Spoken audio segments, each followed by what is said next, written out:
Bien-aimés dans le Seigneur, je vous salue tous au nom de Jésus-Christ. Que la gloire et la grâce de notre Seigneur Jésus-Christ soient votre partage. Cet après-midi, nous continuons avec notre série d'enseignements que nous avons intitulée dans le grand thème « Serpent contre serpent ».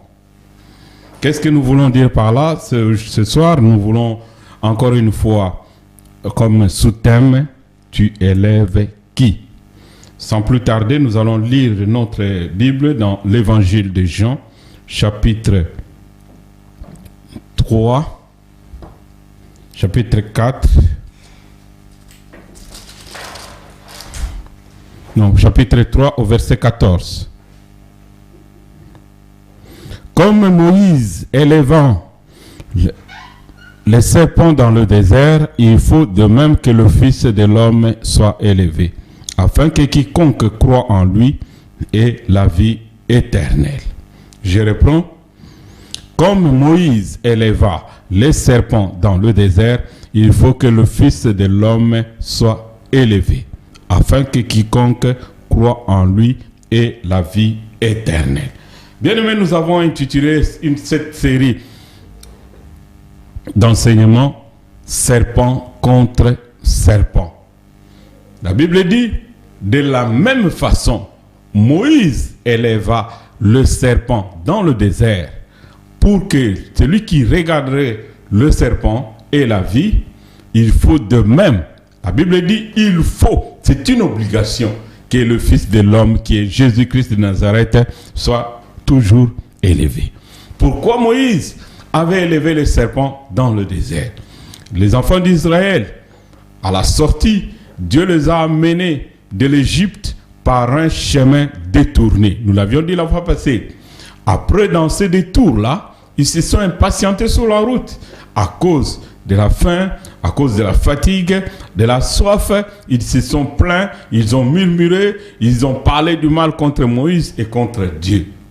Et dans leur murmure, Dieu n'était pas content.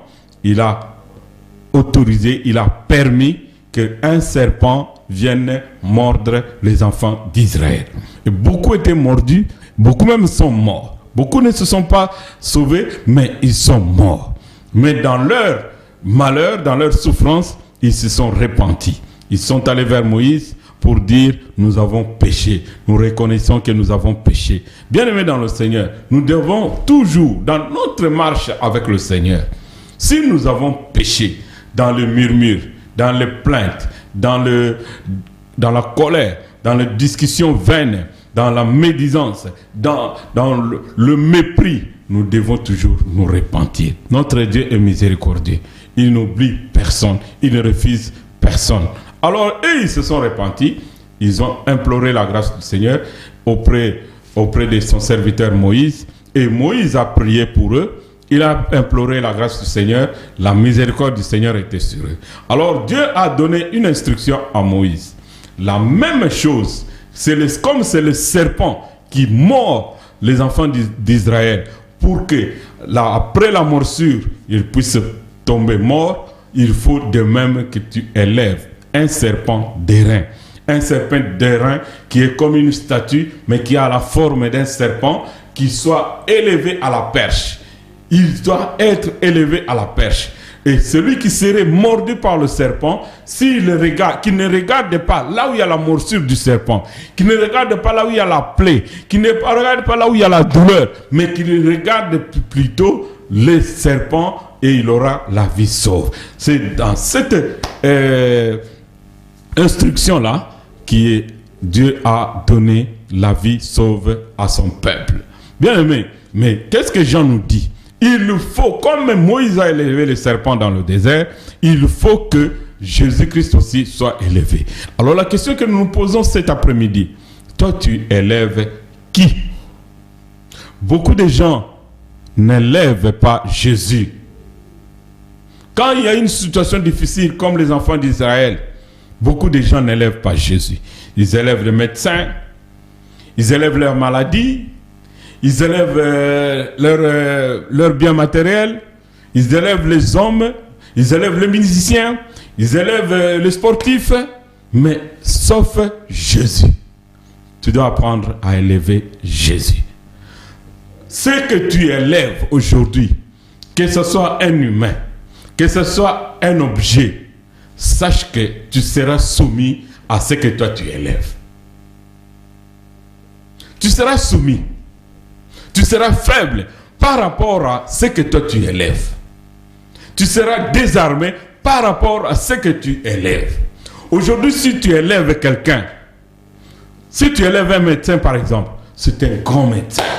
Oh, c'est un grand spécialiste. Ah, c'est quelqu'un qui fait vraiment beaucoup de choses. Il a étudié dans une grande école. Il a fait ceci. Il a construit un grand hôpital. C'est un médecin expérimenté. C'est vraiment le meilleur de la ville. Je pense que même si ce médecin-là, tu seras faible devant lui. Même si tu te demandes quelque chose qui n'est pas correct, tu vas le faire. Puisque tu es sans armes, puisque tu l'as élevé. Alléluia. La même chose, nous voyons combien les fanatiques élèvent le sportif, le footballeur. Il peut même se battre à cause de lui. Il peut même se battre. Il peut même vraiment tout faire. Il peut tout payer pour voir son idole. Bien-aimé dans le Seigneur, toi tu élèves qui? Il y a des gens aussi qui n'élèvent pas le bien matériel, qui élèvent le bien matériel de ses parents. Ah, mon père est très riche. Mon père est ceci. Mon père a beaucoup de biens. Il élève quelqu'un d'autre à la place de Jésus. Il y en a qui élèvent leur maladie. Ça, c'est une maladie familiale. Hein? Tu sais, toute la famille est diabétique. Tu sais, toute la famille est hypertendue. Tu sais, toute la famille, il y a toujours beaucoup. Ils élèvent leurs problèmes. Il y a des gens qui ont des successions de divorces. Tu sais, dans notre famille, mon grand-père avait divorcé. Ma grand-mère avait divorcé 3 fois. Mon grand-père avait divorcé 3 fois. Il s'est remarié 3 fois. Et ma mère aussi, ma tante aussi, mon oncle aussi. Donc c'est quelque chose de famille. Ça devient comme si normal. Maintenant, il est désarmé devant cette situation-là. Il élève ça. Bien aimé dans le Seigneur, tu dois élever Jésus. Et non, la souffrance, tu ne peux pas l'élever. Il y a beaucoup de gens aussi qui n'élèvent pas Jésus, mais qui élèvent les églises. Tu sais, moi, je suis musulman. Moi, je suis catholique 100%. Moi, je suis protestant.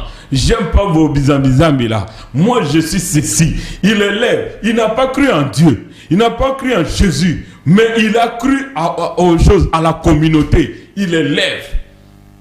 Ses grands-parents sont musulmans. Lui, il n'a jamais été musulman.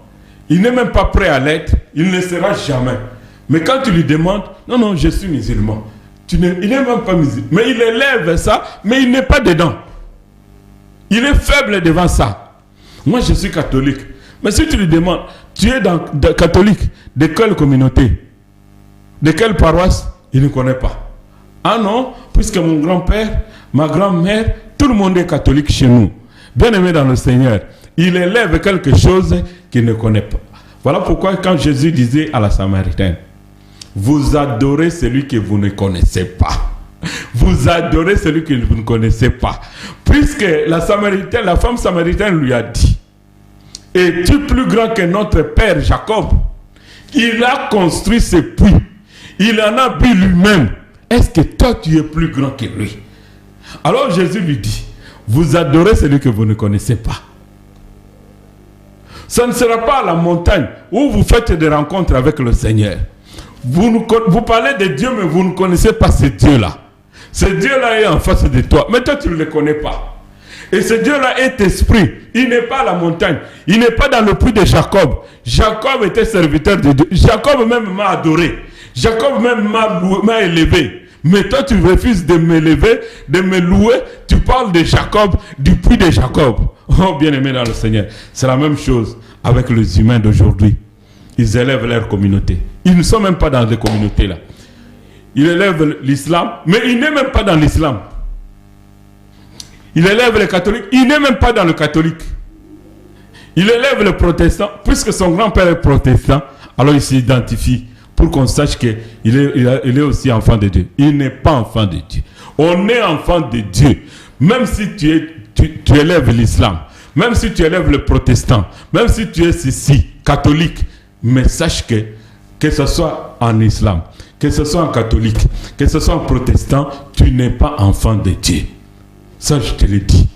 Pour être un enfant de Dieu, tu dois croire en Jésus-Christ comme Seigneur et Sauveur. Tu dois croire en Jésus-Christ comme Seigneur et Sauveur. Élever Jésus. La même chose. Moïse a élevé le serpent, il faut que Jésus-Christ soit élevé. Si tu n'élèves pas Jésus, tu n'es pas un enfant de Dieu. Alléluia. Alors, dans la prière, beaucoup de gens prient. Ils prient, ils ne savent pas prier. Pour bien prier, nous avons dit, notre système de prière, serpent contre serpent.